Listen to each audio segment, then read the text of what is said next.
पती घ्यायचा लाल रंगाचं औषध, पण कशासाठी? कोणताही आजार नव्हता तरीही रोज सकाळी तेच औषध आणि पत्नीला सांगायचा यकृतासाठी आहे, डॉक्टरने सांगितलंय.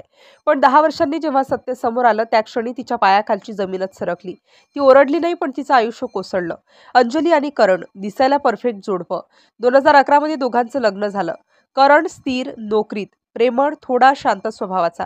अंजली ही साधी, मनमिळाऊ. लग्नानंतर सर्व काही सुरळीत, सुखाचं आयुष्य, एकमेकांची काळजी, प्रेम भरलं घर.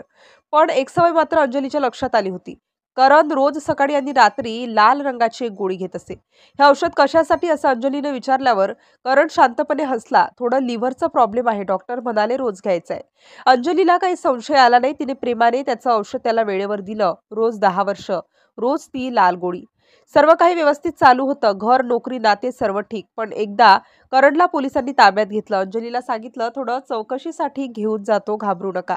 ती हादरली, पण नंतर कळलं करणवर बेकायदेशीर कॅसिनो चालवण्याचा आरोप आहे.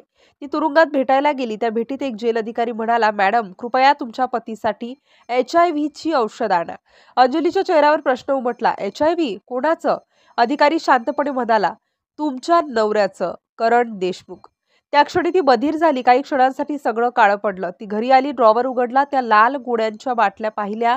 त्यावर छोट्या अक्षरात लिहिलं होतं, एंटायर ट्रो व्हायरल मेडिसिन. ती थरथरली. फोन हातात घेतला आणि गुगल केला आणि जे समोर आलं ते तिच्या डोळ्यातून अश्रू घेऊन आलं. ही औषध HIV म्हणजेच एड्सच्या उपचारासाठी होती.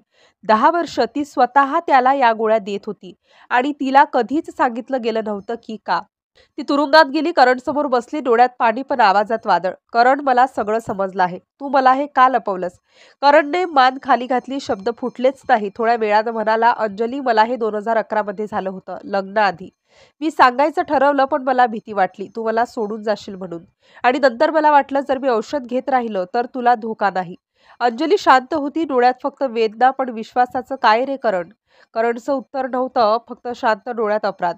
अंजलीने तातडीने स्वतःची चाचणी केली. ती वाट पाहत होती. एक एक मिनिट जणू तासासारखे होत होते. रिपोर्ट आला निगेटिव्ह. ती वाचली होती. पण तिचा विश्वास तो आधीच संपला होता. अंजली म्हणाली, मी वर्षानुवर्ष त्याच्यावर विश्वास ठेवत राहिले, पण त्यानं मला सत्यापासून दूर ठेवलं. आज मला समजलं की नात्यात प्रेमापेक्षा महत्वाचा असतो विश्वास. करण तुरुंगातच राहिला. अंजलीने आयुष्य नव्याने सुरू केलं. पण त्या लाल गोळ्यांची बाटली आजही तिच्या कपाटात आहे, विश्वास तुटल्याचं प्रतीक म्हणून.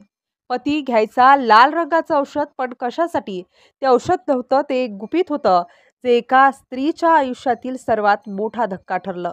ही कथा फक्त अंजली आणि करणची नाही. ही कथा आहे विश्वास तुटण्याची आणि सत्य लपवल्याने नातं कसं मरतं याची.